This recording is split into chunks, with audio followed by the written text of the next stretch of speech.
FTW Clan says Cam Johnson. Yeah, I just spoke about him.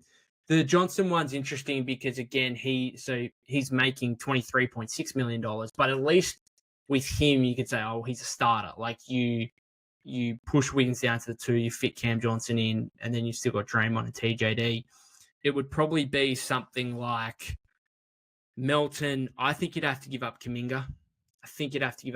Because Cam Johnson's still got 2 years, over $45 million left on his contract after this season. And so if you're going to trade for Cam Johnson and be paying him, then I think that's a fair indication that, hey, we don't want to pay Kuminga that kind of amount either in restricted free agency. And therefore, it would be a case of putting Kuminga in a Cam Johnson trade. And maybe Brooklyn go for that. Maybe Brooklyn say, yeah, like, we actually like the upside. Maybe the Warriors have to throw in a pick. If the Warriors have to throw in a pick, that's where it probably gets questionable for me. But if it's like Melton, Kuminga, to make the salaries work, you'd have to give up GP2. I think I saw one where it was like Melton, Kuminga, and Looney for Cam Johnson and Day'Ron Sharpe to make the salaries work. And then you could have a handshake agreement with Melton and Loon that, hey, we'll bring you guys back in free agency next summer.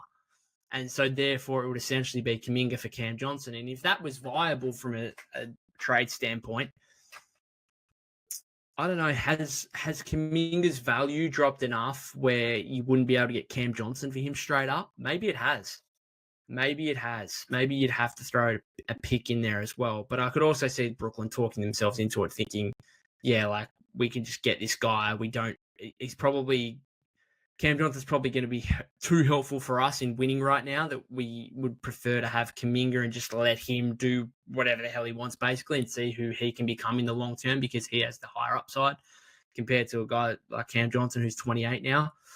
I don't know. Swellmole says Pods plus Kuminga plus Melton might be something possible. Well, you can definitely get Cam Johnson for that. That works salary-wise, except the issue is you got to fill out the remainder of your roster. So any of these 3-for-1 trades, they've kind of got to send out a little bit more salary so you can actually sign guys afterwards to fill out the rest of your roster.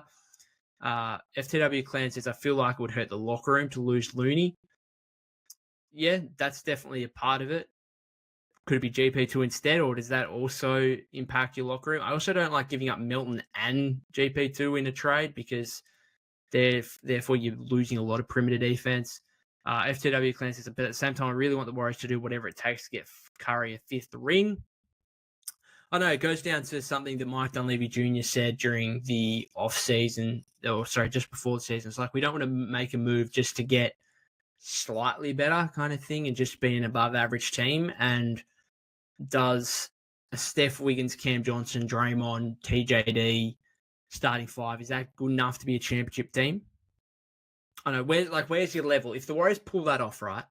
You tell me. If the Warriors pulled off a Cam Johnson trade where they're giving up like Kuminga, Melton, and let's say it's Looney, whatever, and they're getting Cam Johnson and Day'Ron Sharpe back. Okay, you've made that trade. What's the absolute base you have to get to for that trade to be considered a success this season? Because you are making it for the now, right? You are making it, as you say, to try and get Steph a 5th ring this season. What's the baseline level you have to get to? Hey guys, thank you so much for watching. If you like this video, then you can check out the full episode of the podcast here. Otherwise, make sure to like and subscribe for more Warriors content throughout the season.